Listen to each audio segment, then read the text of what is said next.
안녕하십니까? 10년 후 부자의 작은 부자입니다. 제가 요 동영상 작성은, PPT 작성은 토요일 날 했고, 제가 지금 일요일 점심 때 요것을 동영상 업로드를 하고 있는데, 그 사이에도 이제 큰일이 발생했네요. 제가 아침에 일어나 보니까 트럼프가 피습됐다는 이 사건을 보았습니다. 음, 결국 정치에 있어서는 이제 서로 싫어하는 그런 것도 있겠지만 우리나라도 비슷한 일이 있었듯이 그런 것이 상대방을 제거하는 극단으로 가지 말았으면 하는 바람이고요.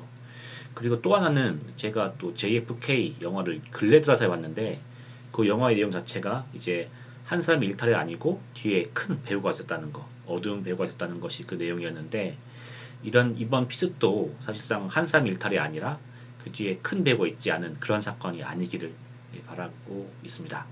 어쨌든 그건 그거고 이제 한 주간의 매수 매도 주식도 힘차게 시작을 해보도록 하겠습니다. 미국은 이제 제가 저번 주도 이제 정말 지겨울 정도로 오른다고 말씀드렸는데 이번 주도 역시나 꾸준히 오르는 그런 한 주였습니다. 그래서 제가 이번 주에 그 김현석이 월스트리트에 나오다 보니까 제가 원래 최고 조정이 5.5%밖에 안 되는 그런 높은 상승장이라는 것은 제가 알고 있었거든요. 그런데 듣다 보니까 그러니까 2% 이상 하락이 발생하지 않은 연속일.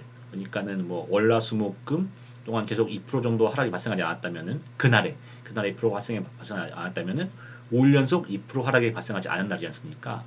이런 연속일이 역대 네 번째인가로 가장 긴 그런 상승장이라고 하더라고요. 참 대단한 시즌에 지금 있는 것 같습니다.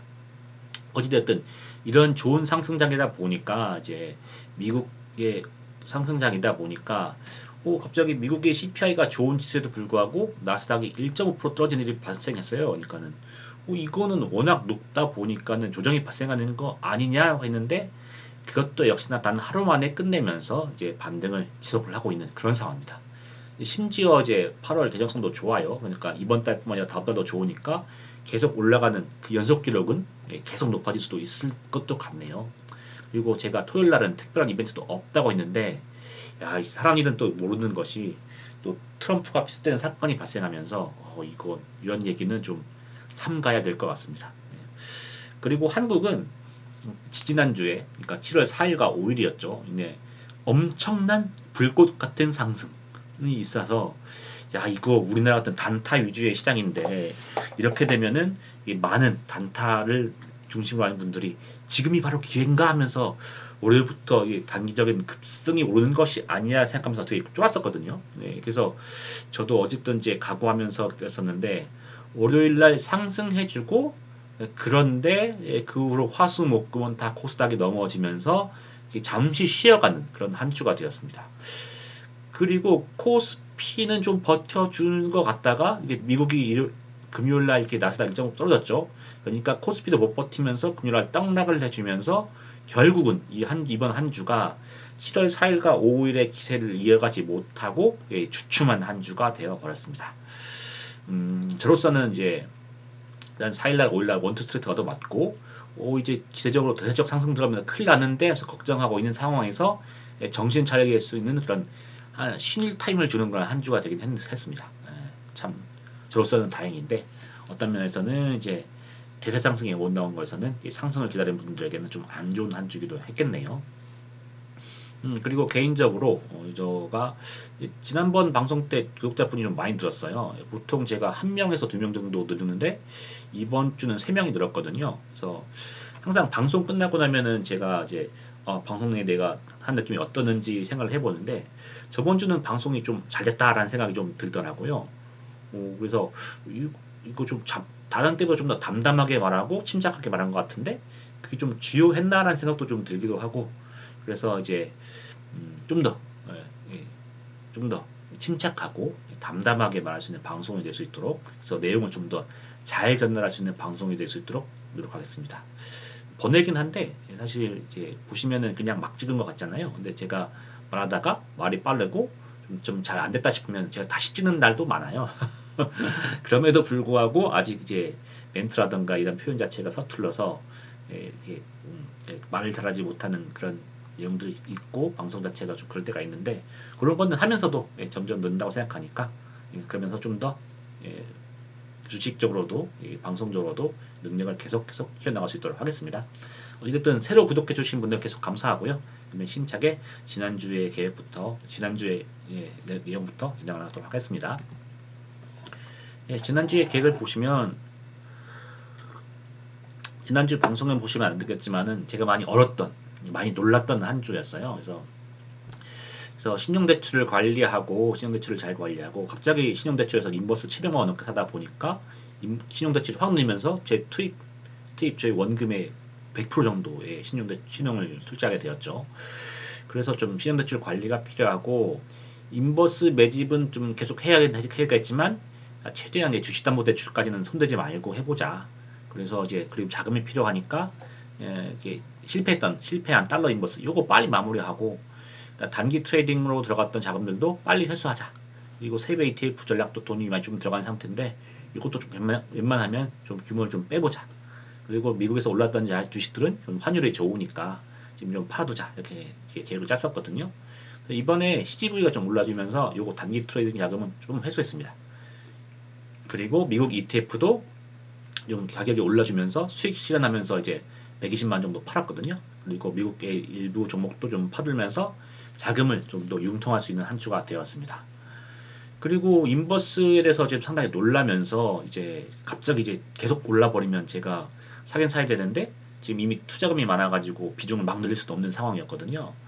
그래서 작전을 바꾼 게 뭐였냐면은 10원 단위로 사다 보니까 그날의 평단가가 이게 쭉 올라버린 날이면은 그날에 산 평단가도 바로 손해를 보고 계속 매수가 걸리면서 좀 놀라게 되더라고요. 그래서 그렇게 하지 말고 하루 단위로 해서 오후 2시 50분 이후에 하루가 거의 끝나갈 무렵에 매수를 해보자 라고 바꿨고 상당히 효과가 좋았습니다. 요거는 제가 또 이따가 또 말씀도 드리도록 하겠습니다. 그리고 상승 추세가 올라갈 수 있으니까 박살날 수도 있고 왜냐면 전 인버스니까요. 그래서 그럼에도 불구하고 평정심을 잘 유지해보자 했는데 다행히도 강렬한 상승 추세가 안 나오면서 계좌가 박살나지도 않았고 평정심 유지도 좀 많은 도움이 된 한 주가 되었습니다. 그리고 인버스는 망했다 치고 상승 추세가 되면은 수급이 잘 몰릴 것이고 그러면 트레이딩도 잘 될 거니까 요 잘 될 시즌에 상따라던가 종가 피팅 한번 연습해보자. 공부도 책도 보고 했으니까 해보자 했는데 상승 추세가 없어서 그런지 아니면 제가 능력이 없어가지고 이게 괜찮은 주식들을 못 봐서 그런지 제가 보기에는 할 수 있는 게 별로 없더라고요. 그래서 많이 못했고 상승 추세가 좀 덜해서 그런지 저는 시프트 청약해서 공모해서 상장될 때 한 10만 원은 충분히 갈 수 있는 주식을 생각했거든요. 근데 8만 8천이던가요. 많이 오르지 못하고 그 정도에서 내리면서 시프트 청약도 끝나게 되었네요. 어찌됐든 수익 냈고 그 동영상에 올렸듯이 이걸로 스텔라 브레이드 게임도 치즈로 샀지만 어찌됐든 생각보다 많이 안 올라서 좀 아쉬운 면이 있었습니다. 그리고 저번부터 보면서 코스피랑 미국 주식의 계절성은 좋아요. 7월에. 그런데 반도체는 7월이 제일 안 좋은 계절성을 가지고 있거든요. 그런데 미국이랑 코스피는 지금 반도체가 끌고 가는 그런 형국이니까, 반도체 섹터가 안 좋으면 이 계절성에 어긋나면서 어디가 더 큰 영향을 미치려나 했는데, 이거 2주 동안 봤지만, 전체 지수가 훨씬 더 압도적이더라고요. 그래서 섹터 계절성 같은 경우에는 큰 참고할 필요가 없는 것인가 아닌가 생각이 들고 있는 그런 상황입니다. 어쨌든 좀 더 지켜보면서 7월 말까지 지켜보도록 하겠습니다. 그리고 트레이딩 푼돈 벌기는 지난주까지는 인버스가 워낙 크게 깨지다 보니까 이렇게 소소하게 5만원, 3만원 버는 거는 관심도 안 가지게 됐는데 확실히 마음이 안정되다 보니까 이런 거에도 많이 눈이 가고 제가 이 정도 방식으로 트레이딩을 하고 있는데 트레이딩으로 푼돈 벌기를 하고 있는데 공교롭게도 이번 주는 다 잘 됐어요. 잘 되다 보니까 이런 거 쓰인다는 거에서 좀 소소하게 기쁜 일들이 생기더라고요. 그런 거 좋게 잘 보낸 한 주였습니다.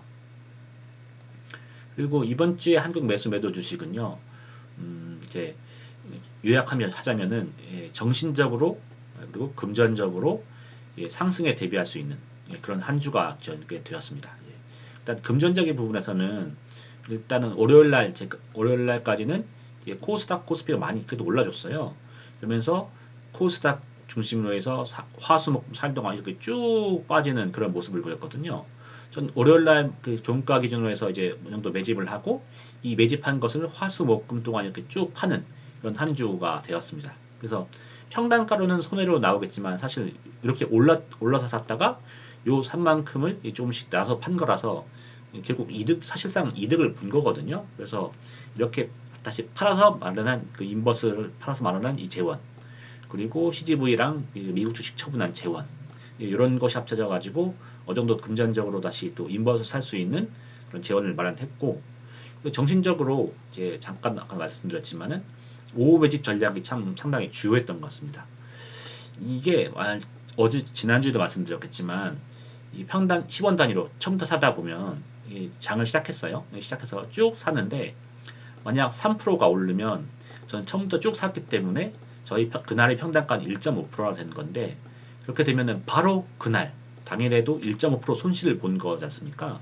근데 이 당일 바로 사서 그날 바로 손해를 봤다는 것이 상당히 좀 예, 심정적으로 좀 걸리는 부분이 있더라고요. 아, 좀 이따 살 걸. 이따 살 걸. 이런 생각이 들면서 1.5%면 얼마지? 한 6만 원, 8만 원 될까? 또 어제부터 쭉 샀으면은 그 산 주식들도 다 손해인 거니까 이게 상당히 신경 쓰이는데, 오후에 사다 보니까 이렇게 뭐 예를 들어 3%가 3.3%까지 갔다가 3%가 되었어요. 그러면 저는 종가 기준으로 해서 3% 정도 사는 거니까 뭐 최고가에 못 산 건 아쉽겠지만 어찌되었든 크게 평단가서 크게 손해를 안 보니까는 이것도 괜찮고, 그리고 10원 단위로 매수를 걸면 계속 매수가 걸려요. 매수 걸리고 하는데 이런 알람 자체가 뭐 많이 사고 싶을 때는 뭐 문제 없었겠지만 이미 레버리지를 너무 많이 써가지고 돈이 없다 생각했는데 계속 매수가 걸리면 심정적으로 좀 불안해지게 되더라고요. 그래서 그런 것도 괜찮고, 그리고 아침부터 주식장 안 봐도 되는 거니까 업무할 때도 편하고 신경 더 쓰게 돼서 마음도 편한 면이 있고, 그러니까 좋을 때는 계속 신경 쓰는 게 괜찮겠지만 돈이 없다 생각하고 불안하다 싶을 때 계속 알람이 울리고 신경 쓰게 만드니까 이게 좀 안 좋더라고요. 그래서 이런 면에서 오후 매집 전략은 확실히 이런 것을 단점을 제거해주는 그런 면이 있었고 이게 상당히 도움이 됐던 것 같습니다. 그래서 원래는 2시 50분에서 3시 반 사이에 살려고 했었는데 이게 해보니까 3시 반 종가에 원하는 물량을 사기가 상당히 어렵더라고요. 그래서 2시 50분부터 사고, 그래서 또 만약에 해서 종가랑 차이가 정도 있으면 좀 더 사는 방식, 그런 식으로 계속 진행을 하려고 하고 있습니다. 이거 정리를 해봤는데요. 지난주에 이렇게 하겠다고 말씀드렸었는데, 원래는 지난주에는 인버스 2X 같은 경우에는 제가 트레이딩 중심으로 할 거기 때문에 산 거에서 50% 정도, 50% 정도는 내가 바로바로 트레이딩해서 사고 팔겠다라고 했는데, 지금 워낙 고점이다 보니까 이 고점에 사서 반이나 팔아버리는 게 좀 아쉽더라고요. 그래서 30% 정도로 하게 되더라고요. 그래서 둘 다 30% 정도로 이제 트레이딩을 진행을 했고, 이제 화수목금 내리면서 이제 어느 정도 저점이 그 일주일간이 저점이 됐는데, 그러다 보니까 단기 저점이다 보니까 월요일날 오를 수도 있다고 봐요. 그러면 내가 얼만큼 더 살 것인가라고 생각해 봤을 때 일단 30% 판단만큼만 기준으로 하고, 그리고 재매수에 더해서 연속 상승이 이루어질 때, 그래서 화요일 수요일 연속으로 이틀 상승했다 그러면 수요일에는 좀 더 사는 방식, 30% 살 거를 35% 40% 이런 식으로 해가지고 지금 확실히 좀 인버스로서는 저점이 있으니까 좀 더 매집을 좀 더 많이 할 수 있는 기회가 되도록 하려고 하고 있습니다. 그리고 트레이딩은 제가 저번 주 금요일에 에이프로젠 바이오로직스라는 전혀 모르는 주식을 사봤어요. 산 이유는 그냥 이 상한가까지 갔는데 금요일 날까지 상한가 유지한 거 보니까 이게 월요일, 토요일, 일요일까지 하면 이제 저 기사들을 본 사람이 많으실 테니까 월요일 시작할 시점에는 이게 좀 오를 수 있겠다, 상따가 나오겠다 해서 한 주 사봤고, 실제로 올라서 10% 정도 이제 갭 상승이 나오면서 수익이 나오더라고요. 물론 한 주기 때문에 수익은 뭐 100원, 200원도 안 되겠지만 어쨌든 연습을 해본 거고, 그래서 이번 주 금요일도 한번 사보려고 했는데, 문제는 뭐냐면 이게 상한가에 이미 도달한 주식이기 때문에 제가 직장인이다 보니까 상한가에 가기 직전에 주식을 캐치하기 너무 어렵고, 상한가에 있는 주식을 살려고 하다 보니 안 사져요. 안 사죠. 그래서 3시 30분 딱 지나서 그때 시간에 다닐까, 또는 뭐 이제 장후 가격으로 살려고 했는데 안 걸립니다, 매수가. 그래서 안 걸리던데 다른 방식이라도 한번 생각을 좀 해봐야 될 것 같습니다. 그랬고 이제 이런 거는 좀 더 하다 보면 늘 거니까 뭐 이제 조금씩 연습을 해봐야겠죠. 그리고 점심 시간을 통해서 트레이딩 연습을 하려고 했는데 공교롭게도 요새 직장이 좀 이제 좀 상황이 좀 안 좋아서 원래 점심 시간이 1시간이었지만 사실상 쭉 늘려서 좀 더 점심 시간을 확보했었거든요. 공지사항이 뜨면서 점심 시간을 잘 유지하라는, 그러니까는 이제 그런 식의 공지가 떴어요. 그러다 보니까 사실상 이제 흐지부지 좀 늘렸던 점심시간이 짧아지면서, 그러다 보니까 밥 먹고 잠깐 이빨 뜯고 잠깐 쉬면 바로 또 업무 시간이 되다 보니까 이 점심시간을 이용한 트레이딩 연습은 좀 어려울 것 같고, 그래서 생각해왔던 것이 직장인으로서 트레이딩은 한계가 있을 것 같고, 그러면 뭐 짝꿍 매매는 당연히 안 될 거고, 뭐 상따도 좀 어렵다 싶으면 종가 베팅을 내가 아는 종목 중심으로, 그러니까 특별한 뉴스라던가 갭 상승이 잘 나올 주식 말고 그냥 내가 잘 아는 종목인데 종가에서 많이 빠졌어. 그러면 너무 빠졌기 때문에 최소한 갭 상승, 시초가 갭 상승이 아니더라도 다음날 되면은 좀 더 오전에 오르지 않을까? 이런 주식 중심으로 한번 연습이라도 한번 해보려고 하고 있습니다. 종가 베팅도 그렇고요. 어찌됐든 큰 비중은 아니니까 그렇게 한번 연습을 해보려고 하고 있습니다. 그리고 미국, 홍콩, 일본 주식은요, 이제 한번 주중에 한번 이제 스타벅스, 나이키, 맥도날드가 가격이 원할 만큼 낮았던 그런 날이 있었어요. 그런데 제가 신용대출을 위해서 줄이기 위해서 매수를 좀 자제하자 생각해서 이거 사고 싶긴 한데 좀 자제를 했었거든요. 그래서 그렇기 때문에 그래서 딱 두 주랑 한 주밖에 못 샀고 좀 아쉽긴 한데 어찌되었든 이제 대출 주는 것도 중요한 문제인 거니까 이렇게 참았습니다. 그리고 세배 ETF는 이제 이게 홍콩이랑 미국 장기채 가격이 많이 올라줬어요. 그러면서 이제 이게 좀 팔면서 수익을 냈고, 그리고 음, 그래서 이제 어느 정도 1,500달러 정도 이제 달러도 자금도 이제 보유하게 되었습니다. 그래서 이제 인버스 자금도 좀 마련됐고 달러도 생겼으니 다시 한번 좀 오면은 이제 이때는 조금 더 매집을 해두려고 하고 있습니다. 왜냐면은 조정이 와서 사면 제일 좋겠지만 제가 원하던 그런 스타벅스 예로 들면은 현재 가격이 이래요. 근데 조정이 오기 전까지 가격이 또 오르겠죠. 그래서 조정이 왔을 때 떨어진다. 근데 이 떨어진 가격 자체가 지금 가격보다 높아버리면 이제 좀 문제일 수 있으니까 지금 달러에서 괜찮은 가격이니까 달러도 생겼으니 좀 더 매집을 하려고 하는데 너무 욕심 부리지 않고 그때만큼 떨어지면 좀 매집을 하려고 하고 있습니다. 그리고 보시다시피 이게 미국 장기채 3배랑 항생 50주 3배를 하고 있는데 누적 수익률이 25만 원에 도달할 정도로 좀 잘 됐어요. 가격이 떨어질 때는 좀 겁나기도 하는데 어쨌든 잘 되고 있으면서 조금씩 자신감은 붙고 있는 그런 상황입니다. 그리고 수익은 이제 이번 주 화수목금 인버스 그러니까 주식 지수가 떨어지면서 저번 주에는 이제 손실이 많이 나왔었는데 이번 주에는 국내 주식이 좀 인버스에서 수익이 좀 낮으면서 이제 90 거의 100만 원 정도 올랐죠. 그러면서 올랐고 그리고 홍콩이랑 미국도 계속 올라주면서 다시 200만 원 정도 수익을 냈고 다시 이제 9,900만 원이죠. 9,900만 원에 나가서 1억 재지집을 다시 앞두고 있는 상황입니다. 이제 힘든 7월 시즌에도 이제 이렇게 좀 올라주니까 좀 감사하고 이런 거 보면서 잘 힘든 7월 잘 버티고 어떻게든 꾸역꾸역 9월 10월까지 가보려고 하고 있습니다. 그리고 보시다시피 제가 6월부터 제가 공모주를 시작했는데 한 달 동안 거의 30만 원 정도 수익이 났어요. 아직까지는 이제 공모주 장세가 계속되는 것 같고 제가 그렇다고 잘했다고 해가지고 묻지 마라 모든 걸 다 이제 비례까지 넣어서 몰빵 때리는 건 아니고 뭐 보면서 좀 안 될 것 같은 거는 좀 나름 걸르면서 이렇게 진행을 하고 있거든요. 그래서 이제 아직까지는 그래도 공모주 장세가 안 끊긴 것 같으니까 조금씩 하면서 가고 그리고 어떤 거에서 계속 갭이 좀 덜 뜨거나 시작했는데 뭐 공모주를 못 넘은 상태로 시작됐다. 그러면 좀 더 조심하면서 진행을 하려고 하고 있습니다. 어찌됐든 이제 시프트업도 잘 되면서 결국은 물론 원하는 만큼 수익은 내지 못했지만 그래도 수익은 내면서 공모주는 효자 노릇을 하고 있는 상황입니다. 그리고 마지막으로 향후 계획 및 전망입니다. 그래서 이번 주에 느낀 거는 평정심이 중요하다는 거.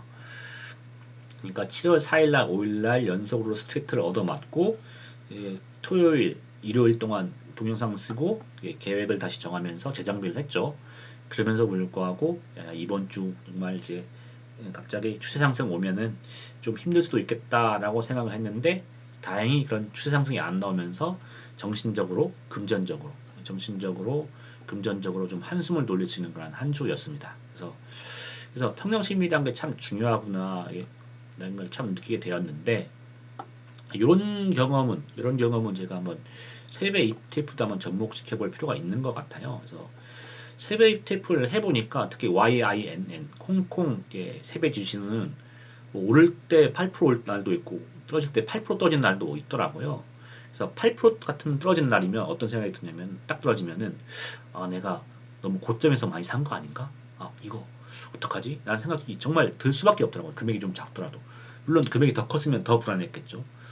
그런데 이런 것도 결국은 오르고 하는 걸 보니까 결국 평정심만 잘 유지하면은 이것도 잘 될 것 같고 그럼 평정심을 유지하려면 어떻게 해야 되냐 생각해 보면은 8%란 떨어지는 상승과 하락 자체도 나의 큰 장기 플랜 안에 들어와 있으면 그래 이렇게 해서 떨어지면 내가 어떻게 하기로 했지. 그래서 내가 이 정도 매수한 것도 원래 맞는 거고 매수한 것도 이 정도 매수한 것도 다 계획 안에 있었던 거고 그럼 내가 더 살 수 있어. 라든가 큰 플랜이 있으면 좀 덜 불안하고 평정심이 잘 유지될 것 같더라고요. 그래서 이런 것도 잘 유지하는 방식으로 좀 더 장기 내에서 장기 계획을 잘 짜가지고 그 틀 내에서 한번 진행해 보려고 하고 있습니다. 그리고 어찌되었든 지금 이제 원치 않지만은 계절성에 맞서고 있는 상황이에요. 그래서 미국은 계속 오르고 있고 이제 코스피는 원래 7월 계절성도 좋은데 이러면서 지금 저는 오르는 대로 계속 인버스를 또 모아가겠다고 말씀을 드렸잖아요. 그러면 이걸 어떻게 결국 정리할 것이냐가 중요한 건데 지금 바라고 있는 거는 이제 7월 8월까지 계속 오른다 하더라도 계절성이 좋지 않은 9월 정도까지 오면 아무리 그래도 그렇지 1년 내내 뭐 1년 12달 동안 5% 이상 5.5% 이상 하락하지도 않고 2% 이상 떨어지도 않은 상태에서 이게 쭉 갈 수가 있어? 라고 하면서 이제 올해 한번 떨어지겠지라면서 기다리면서 특히 9월은 계절성이 안 좋으니까 9월 10월 내로 떨어질 거야 이렇게 좀 기대를 하고 있는데 문제는 FOMC가 또 하필 9월 19일에 있어요. 9월 3, 4주 차가 가장 이제 계절성적으로 안 좋은 그런 때인데 그 안 좋은 계절성에 좋은 이벤트 이때 뭐 금리나 하겠다 해버리면 계절성도 극복하면서 계속 올라버리는 것이 아닌가라는 그런 걱정도 좀 있긴 합니다. 그런데 네, 이런 이벤트가 생기면 어떻게 될까라고 저는 생각을 해보면 어, 저는 만약에 이게 계속 쭉 오른 상태에서 미국 지수가 고점에 있어요. 고점에 있으면 이 금리 인하한다라는 발표가 있더라도 요것 때문에 더 갑자기 또 급등할 거라는 생각은 들지 않아요. 왜냐면은 이 금리 인하한다는 얘기는 이미 작년 12월에 이미 있었거든요. 작년 12월에 파월이 내년은 3번 금리 인하하겠다라는 얘기를 했었지 않습니까? 그래서 12월에 쭉 올라주면서 산타레를 지속할 수 있는 그런 힘이 되었는데 그 인하한다는 그런 상승 동력, 그런 소재가 이미 뭐 작년 12월부터 했으니까는 나오면서 3월 되니까 3월 인하설, 6월 인하설, 7월 인하설, 9월 인하설 하면서 계속 소재로 쓰여와가지고 거의 뭐 사골 우려먹듯이 오다 보니까 그래서 이거가 이미 다 선반영 된 거 아니야? 이거 다 선반영 되어 있기 때문에 이렇게 올라있는 상태라면은 요것 때문에 추가 상승하기는 어려울 거라는 생각이 또 들더라고요. 또 유럽이라든가 캐나다 같은 경우도 보면은 이게 거긴 이미 금리 인하를 했죠. 했는데 그러면 금리 인하 때문에 계속 오를 것인가 보면은 그게 아니고 이미 한 금리 인하는 금리 인하고 그 위에는 계속 프랑스는 대선이랍니다. 정치, 선거 문제. 그래서 이제 선거의 문제로만 시끄러웠고 이미 한 이슈에 대해서는 이미 지나가서 얘기가 잘 안 나오더라고요. 그래서 요거는 사실상 어느 정도 주식이 높은 상태에서 나왔다면은 선반영으로 처리해가지고 이것 때문에 계속 오를 것 같지는 않다는 생각이 들었고요. 반면에 이게 그래도 떨어진 상태에서 갑자기 이제 금리 인하겠다면은 요건 반등의 소지가 될 수 있겠죠. 그래서 요럴 때는 이제 인단 전에 좀 팔아야 될 것 같은데 어쨌든 이건 제 생각인 거고 높을 때는 인한다는 이슈 자체가 이렇게 급등의 재료가 되지 않을 것 같다는 것은 제 생각인 거고, 제 생각이 틀릴 수도 있는 거니까. 어쨌든 이제 9월 인하할 때쯤 되면은 어느 정도 기회가 오면은 많이 좀 비중을 줄여야 될 것 같고, 어느 방향이든 기대성으로도 대선 이후에는 오르는 시즌이 시작되니까, 제가 여기서 수익이 나든 안 나든 11월 5일 대선까지는 손실이 난다고 하더라도 어느 정도 팔면서 상당 부분 인더스 비중을 낮춰서 진행을 하려고 마음먹고 있습니다. 그래도 이왕 되는 거 좀 기회가 와가지고 좀 인버스를 팔고 종목 주식으로 바꿀 수 있는 그런 기회가 왔으면 좋겠는데요. 그건 저 희망사인 거고, 어떻게 될지는 그때 가봐야 알 수 있을 것 같네요. 그리고 무엇보다 중요한 것은 뭐 어느 방향이 될 건지 지금 뭐 기도한다 아니면은 제가 뭐 연구한다 해도 결과는 달라질 수 없지 않습니까? 저는 이제 한낱 한국에 있는 개미에 불과한데, 그래서 어느 방향으로 가든 그래서 어느 방향으로 흘러가든, 그리고 장기 계획만 잘 가지고 있으면 이제 평정심이 유지되고, 평정심이 유지되면은 이상한 뻘짓은 안 하게 되니, 이제 그때까지 평정심을 유지하면서 큰 욕심 없이 차분히 진행하는 것이 저희 그때까지 플랜입니다. 그래서 음, 가면서 제가 느꼈을 때 어떤 걸 느꼈는지, 어떤 것이 괜찮았는지 같은 거는 배우는 대로 이제 동영상에 업로드를 할 수 있도록 하겠습니다. 그러면 이번 주에 준비한 이제 한 주간의 매도 주식은 여기까지고요. 좀 다음 주에 무슨 뭐 다시 또 트럼프가 비슷한다거나 그런 큰 이벤트 없이, 그래서 다들 즐거운 모습으로 다시 볼 수 있는 어떤 다음 한 주가 될 수 있었으면 좋겠습니다. 그러면 이번 주도 잘 보내시고요. 돈 많이 버는 한 주 되시길 바라겠습니다. 그러면 다음 주에 뵙겠습니다. 감사합니다.